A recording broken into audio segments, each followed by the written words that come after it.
Bueno, 9 de la mañana con 35 minutos y ya tenemos el contacto con el ex defensor del pueblo, Ernesto Pazmiño. Doctor, muchas gracias por estar aquí en la señal de los Outsiders de Chroma Click. Gracias por su tiempo, doctor. Doctor, mire, lo hemos invitado porque hay dos temas que están en la picota en estos momentos por la inseguridad, ¿no? Uno, la base de Manta, que con la base de Manta todo se ha venido para mal. Deberíamos poner una base de Manta en Filadelfia, que está jodida la cosa ahorita con el consumo de drogas allá en Filadelfia. Fentanilo. Con el fentanilo. Pero también, y esto es algo que se mantiene ya vamos para 10 años sobre este tema, el tema de la tabla deporte, porque no es una tabla de consumo, y ni siquiera se le podría decir deporte, es una tabla diferenciadora para jueces. Y ¿nos podría decir cuál es el término correcto a esta tabla? Empezando por ahí, doctor. ¿Cuál es el término correcto para el tema de la tabla de drogas? ¿Cuál debe ser el término preciso? Doctor, ¿puede encender su micrófono, por favor? Disculpe, que no lo podemos escuchar. Sí, buenos días. Buenos días, doctor. Buenos días. ¿Cómo está? Cuéntanos. Un saludo a quienes nos miran, nos escuchan.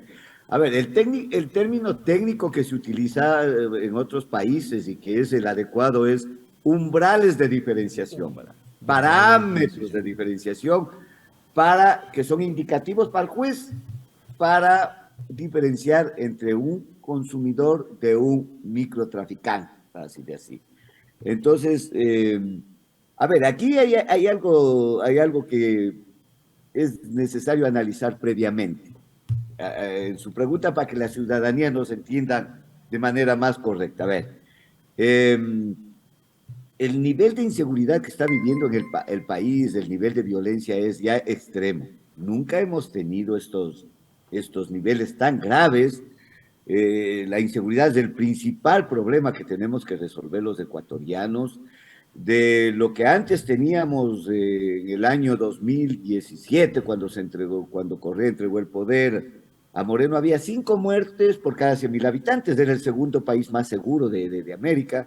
Ahora, según las cifras que no pueden ocultar las mismas instituciones del Estado, tenemos 36 muertes por cada 100.000 habitantes, con proyección a llegar a 40 muertes hasta diciembre de este año.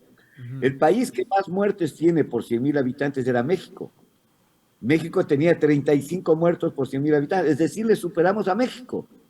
Y eso calla a la gran prensa. Estamos este rato convertidos en el país más peligroso del mundo. Por eso es que todos los países de Europa y Estados Unidos alertan a sus ciudadanos: cuidado, vayan al Ecuador porque lo más seguro es que te maten.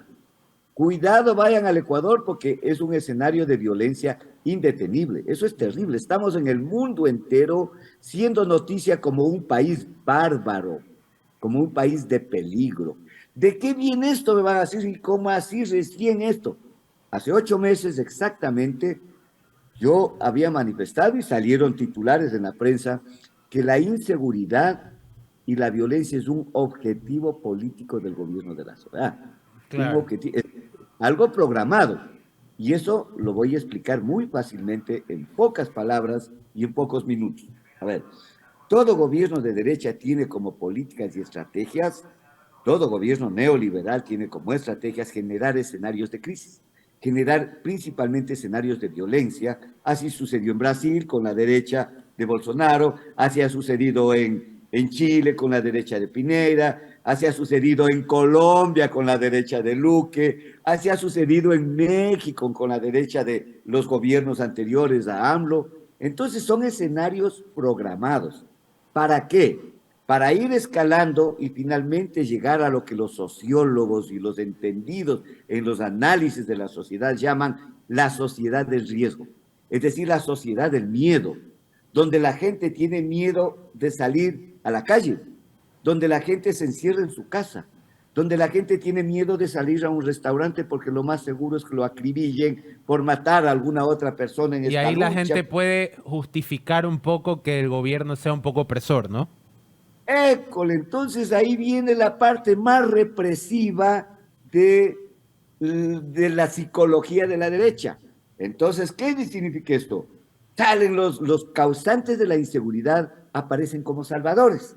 Entonces el señor Lazo entrega en el cuartel de no sé dónde, entrega 4 millones de fusiles, entrega 40 millones de municiones y en el discurso dice: señores de las Fuerzas Armadas, utilicen sus armas de dotación, les hemos comprado fusiles modernos y maten al terrorista. Ahora todos ya somos terroristas. Por lo que estoy diciendo yo aquí, capaz que ya salgo de aquí etiquetado de terrorista. Entonces, ciudadanos, ármense, libre porte de armas, para que maten a los malos, para que maten a los delincuentes. Viene la parte perversa. Entonces, el momento en que la policía saca un acribillado ahí, este criminal delincuente es jefe de la banda de los chonequiles, por poner un ejemplo. Y aquí está muerto. ¿Y qué dice la sociedad? Bravo, señor, esto es lo que queremos. Claro. Ya nos van dando seguridad y están matando a los delincuentes. Entonces recuerdo lo que el hijito le decía al papá: papito, papito, si matamos a todos los malos, ¿quedamos solo los buenos? No, mijito, quedamos solo los asesinos. A eso nos están llevando. Entonces, para eso, ¿cómo genero yo un escenario de crisis en cuanto a la violencia? Facilito. No ejecuta presupuesto, ¿no? Hago 3 actitudes que la gran prensa lo cayó. Primero, hago 2 reformas legales para lo siguiente, ¿verdad? Se reforma la ley y se permite que los bancos ecuatorianos, las sociedades ecuatorianas, las empresas ecuatorianas, las compañías, las personas naturales, la gente que tiene mucha plata, pueda transferir a bancos extranjeros cualquier cantidad de dinero. Antes la ley, por ejemplo, permitía $1 millón transferir previo controles de la UAFE, de la policía. Ahora no. Los bancos ecuatorianos pueden transferir a los bancos de Europa, principalmente a los bancos de Estados Unidos, la cantidad que quieran: 10 millones, 20 millones, 200 millones. ¿Verdad?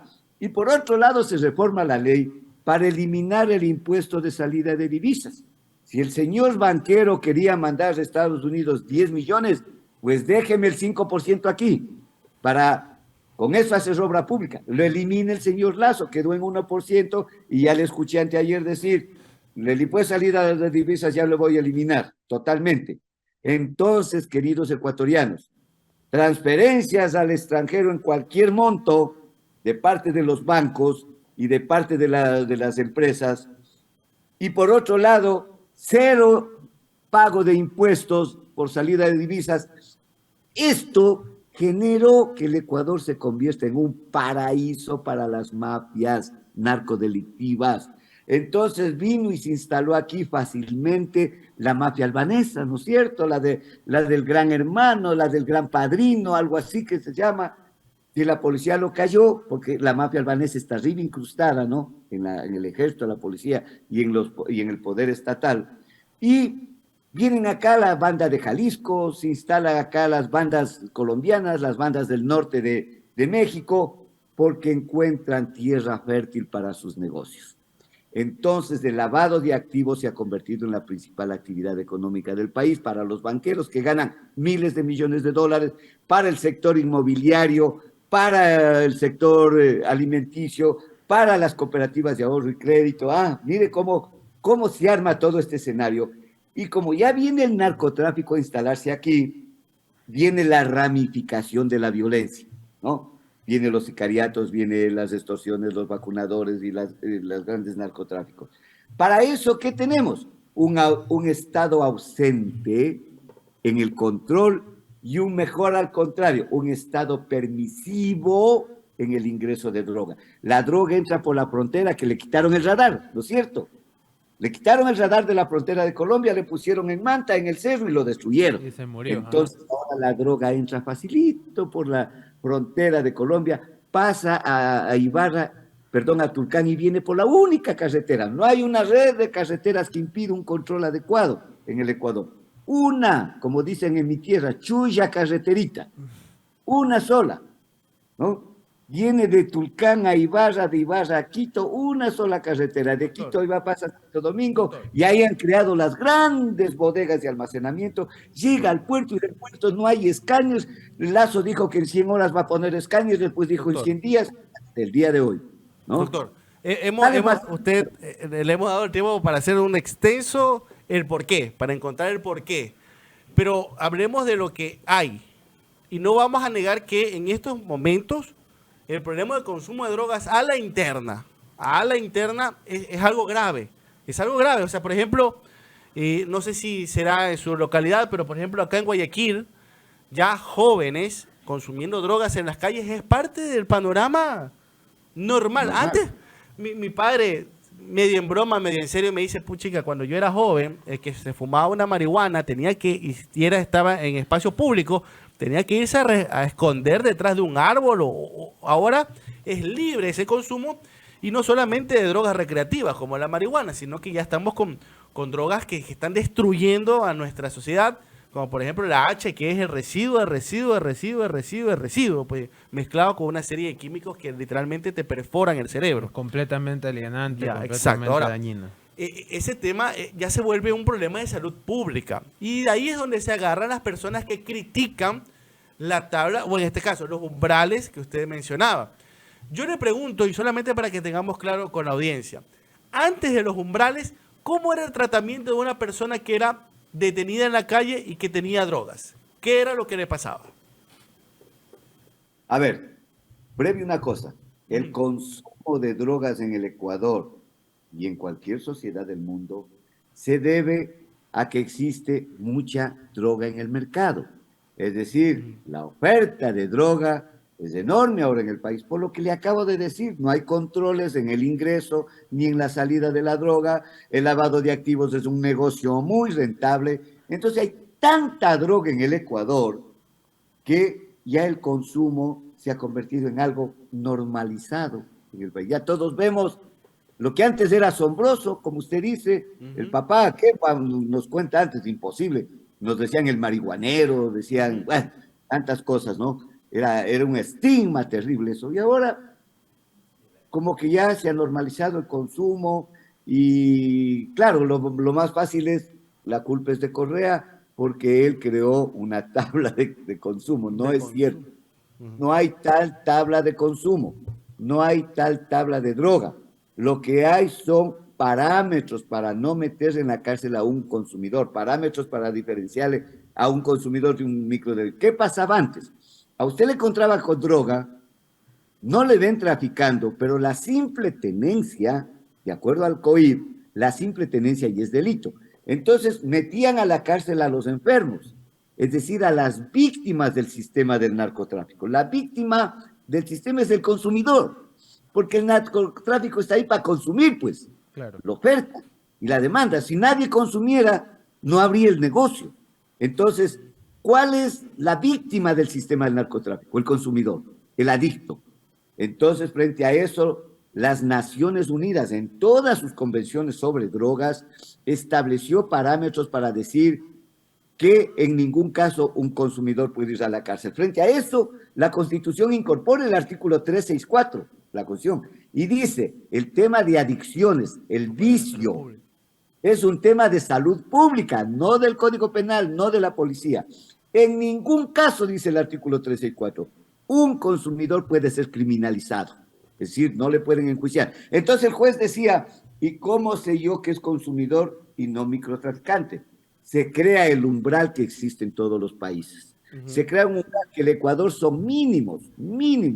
En otros países son muy altos los umbrales. Entonces, ¿qué decimos, señor juez? Si una chica de 20 años, de un chico de 20 años, le encuentran en su bolsillo, le encuentran en su cartera, por ejemplo, el umbral de la heroína, 1 gramo de heroína, ese es el umbral, fíjese, ese es el parámetro. Pero le ven que está fumando con sus amigos, le ven que está fumando en la calle, en el parque, lo que dice usted, normalizado, está fumando en el parque. Le detiene la policía, el juez le dice, señor, señorita, no le han visto vendiendo, presumo que usted es una consumidora, no le voy a mandar a la cárcel de muerte como es la penitenciaría, pero sí le voy a mandar que usted se desintoxique, se cure en un centro de rehabilitación para consumidores problemáticos. Pero eso no pasa, doctor, seamos sinceros. Allá vamos, Eso no pasa. allá vamos. Eso no pasa Antes por muchas teníamos los razones, no es centros por de el umbral. Antes teníamos los centros, ahora no hay ni uno. Exacto. Los únicos que hay es en el suburbio que les encierran y a garrote les quieren decir que ya no consuman, como la homosexualidad quieren curar supuestamente a golpes.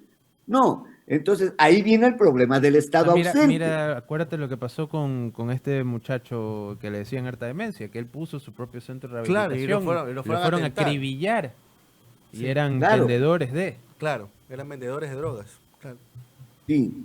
Pero entonces, verán el ejemplo, si a la misma chica le encuentran con 1 gramo de heroína, pero le ven vendiendo en la puerta del colegio, le ven vendiendo en el mercado. Ese ya es microtraficante, ya es un delincuente. No es cierto la mentira que se corre. No es que como estoy bajo el umbral, voy nomás a vender, porque si me cogen yo voy a decir, es que estoy bajo del umbral, no pasa nada. No es No es cierto. así. Así tenga 0.00001 gramos, si está vendiendo es delincuente. Se va a la cárcel. Ahora, O pero sea, doctor, echa la ley, echa la trampa. Ahora, yo le consulto, y usted con toda la experticia que tiene el caso, a estas alturas, después de 10 años creo que ya tenemos estos umbrales, ¿se necesita alguna modificación, algún ajuste legal como para que no haya esos típicos bypass que toda ley tiene? Ojo, toda ley tiene su bypass. Porque sí puede haber el caso, no lo digo, no lo conozco, pero me imagino, alguien que verdaderamente estaba expendiendo drogas, pero se escudó en el tema de los umbrales para no recibir una sentencia. Claro. Pudo haber pasado el caso, o sea, yo no lo niego, no debería ser así, pero pasó. ¿Qué tipo de candado se debería hacer como para que ya no se manosee tanto este tema de los umbrales? es que ahí ya entramos a la corrupción de los jueces y el Congreso ya no se puede hacer nada. El juez que le encuentra a una persona, de acuerdo al parte del policial, con menos del umbral, pero está vendiendo, tiene que irse a la cárcel, ponerle prisión preventiva. No hay más. Pero si el juez dice, ay, es que ha sido consumidor, qué pena que también sea consumidor y microtraficante, cometió un delito. Si es que se le encontró con la droga, así sea bajo el umbral, tiene que ir a la cárcel. Si le manda el juez porque dice que está bajo el umbral, eso ya es corrupción. ¿Cuánto le darían al juez? Una cosa, y otra cosa antes de olvidarme, ¿verdad?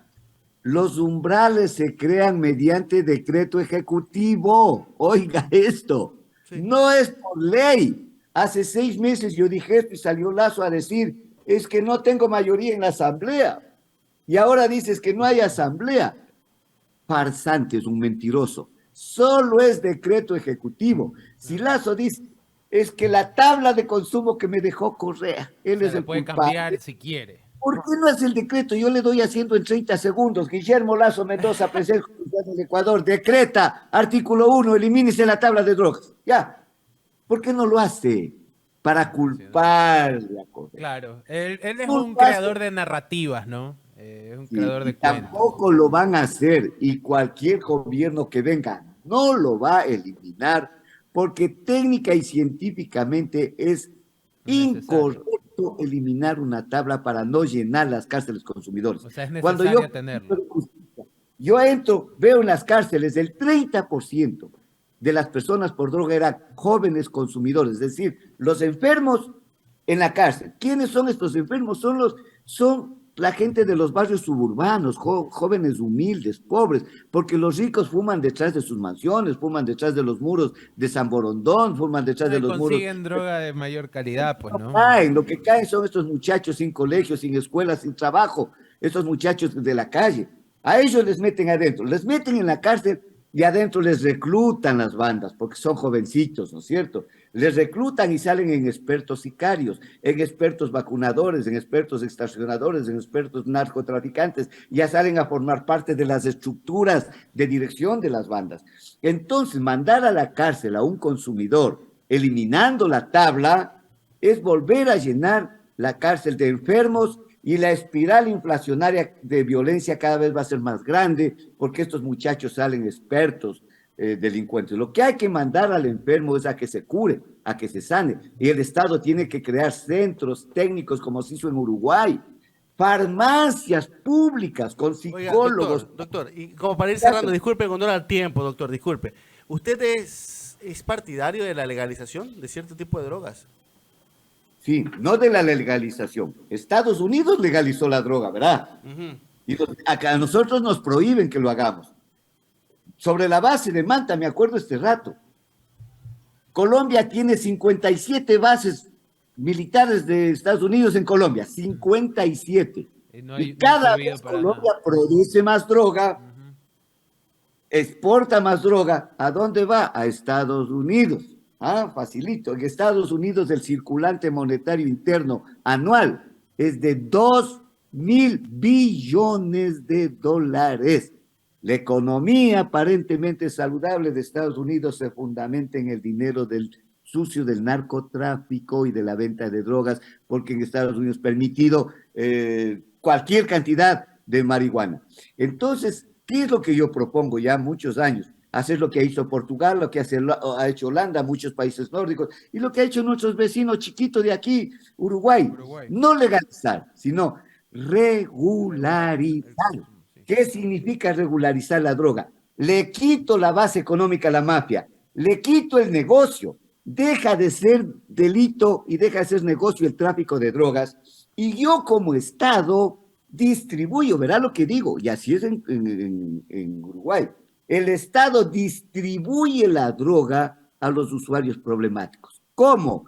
Creando una gran red de farmacias con psiquiatras, psicólogos, terapeutas sociales, para que trabajen con el enfermo, el adicto y la familia.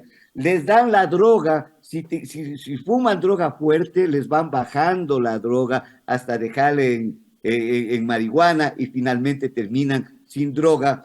Y les dan droga de calidad, no esa que usted está anunciando que le venden con veneno de ratas, que le venden con fungicidas, con todo a la gente pobre. El Estado asume eso, le quita el negocio al narcotráfico. ¿Qué pasó en Uruguay?